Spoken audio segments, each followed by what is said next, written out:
International relations, or shall we say international associations, a political warning from Denmark's longest-serving government minister, and a meeting between Lars Løkke and China's foreign minister. I'm Amos Miller, and it's week 27 of the Danish Midweek Press Review, where we look at the Danish papers and see what they're writing about. Everything covered in today's edition comes from the Thursday, July 2nd edition of their respective papers. Starting off with a story on the cover of Jyllands-Posten, the former leader and co-founder of Dansk Folkeparti has harsh criticism for his now former party. Thulesen Dahl, DF, has taken its foot off the brakes. When Thulesen Dahl stepped down as party leader in 2022, he hoped that the party would be able to find itself with a new leader.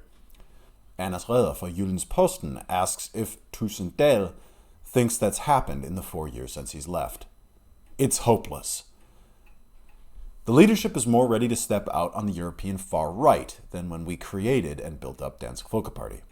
They flirt with forces in Europe and Trump in the United States that are different than we in our time chose. We had clear bulwarks on who we would work with, and those are being torn down now. Thulesen Dahl's critique comes after current DF Folketing Party member Malte Larsen signed on to a re-immigration document, which was developed by Martin Sellner, who is an Austrian ethno-nationalist and the founder of the Austrian branch of the identitarian movement. Thulesen Dahl doesn't name current DF leader Morten Messerschmidt directly, but as Anders Haarder points out, Messerschmidt in 2014 swore DF would never work with the far-right parties like Geert Wilders' Party for Freedom in the Netherlands. Last year, Wilders spoke at Dansk Folkeparti's 30th anniversary celebration. For Thulesen Dahl, the difference is obvious. The new leadership in Dansk Folkeparti has swept it all away and works directly with some of the parties on the European far right, which we said no thanks to in our time. Over in the pages of Berlingske, the leaders of the blue-bloc are further questioned for their associations with the international right. Liberal Alliance's leader, Alex Vanopslagh, chose to forego the first Prime Minister question time last week to instead attend the Alliance of Responsible Citizenship conference in London. On a stage in London, Vanopslagh spoke to the radical right. ARC was founded by British hedge fund manager Paul Marshall and Canadian psychologist and political commentator Jordan Peterson in 2023 as a networking event for the new right. Critics have dubbed it anti-woke Davos in relation to the World Economic Forum held each year in Davos, Switzerland. Vanopslagh's inclusion as a speaker at the event included panel debates about the free market and good governance. He also claimed that he was in a debate against two Trump administration officials, which wasn't posted on ARC's website, where he takes it to them a bit in relation to the way in which the Trump administration acts. I think it's sad the way the Trump administration acts in relation to foreign policy. Vanopslagh's attendance at the conference comes amid criticism from some former members of the party who feel that they are drifting further and further away from liberalism. "We are not as liberal as we once were," one anonymous source is quoted as saying. Vanopslagh argues, "I believe that I'm a classical liberal, but I also believe that liberals in more recent times have forgotten their roots. The earlier liberal thinkers were very conscious about morals, ethics, principles, and a strongly rooted community in the nation, if freedom and democracy should thrive." For Berlingske's political commentator, Bent Winter, Vanopslagh is playing a finely tuned political game. He writes, "Liberalism, which for National Conservatives is pointed to as an opposite pole, is in Liberal Alliance being pushed into the background. Alex Vanopslagh has long pushed for a Liberal Alliance, which is more values-oriented in their politics for a party that has been characterized as just wanting lower taxes."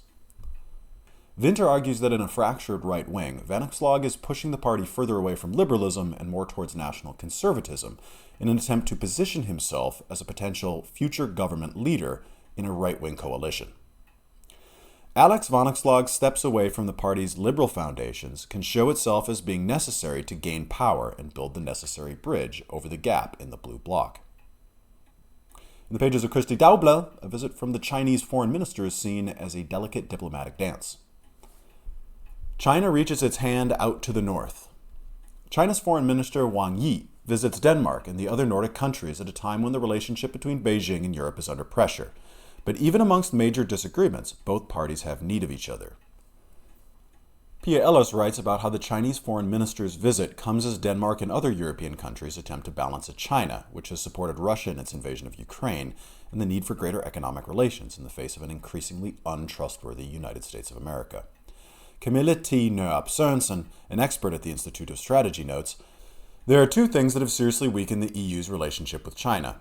That's Chinese support to Russia in relation to the war in Ukraine, where EU countries from day one have supported the Ukrainians, and also the deep trade imbalance, where one of the problems is that cheap, state-supported Chinese products drown the EU market and bury European production industries." But after Donald Trump's return to the White House last year, much has changed. In previous meetings, China has registered support for Danish territorial sovereignty over Greenland, but in return they've also asked for Denmark to support their territorial ambitions in Taiwan. But Camilla Nørup Sørensen expects security issues to be a low priority in these talks. "I think the Chinese will try to talk as little as possible about European security. They would rather focus on the areas where there is still common interest, such as green technology, innovation, and multilateral cooperation." And lastly, on the final page of Berlingske, former Folketing member for Vanopslagh and Denmark's longest-serving minister, Bertel Haarder, ties together this week's topics of international associations and political movements. Haarder compares America under Donald Trump to the Soviet Union, noting how the so-called useful idiots who supported Soviet oppression during the Cold War in the name of furthering communism can now be found on the right, amongst those who support Russia and the United States over Ukraine. He also notes how capitalism is being wielded as a weapon in the political game Trump is playing. Was it incidental that both the Vice President, J.D. Vance, and the world's richest man, Elon Musk, threatened all sorts of problems? If the EU limited American tech giants' dominance? Both hate the rule of law. Elon Musk, who owns 3 times the value of Denmark, can turn off Ukraine's air defense, as well as vital portions of all of the West's public administration. Which raises the question, if capitalism is becoming a threat to democracy, just as communism was and is.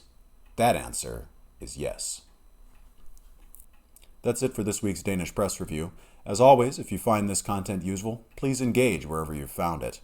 I'll be off next week, but back in week 29. See you then.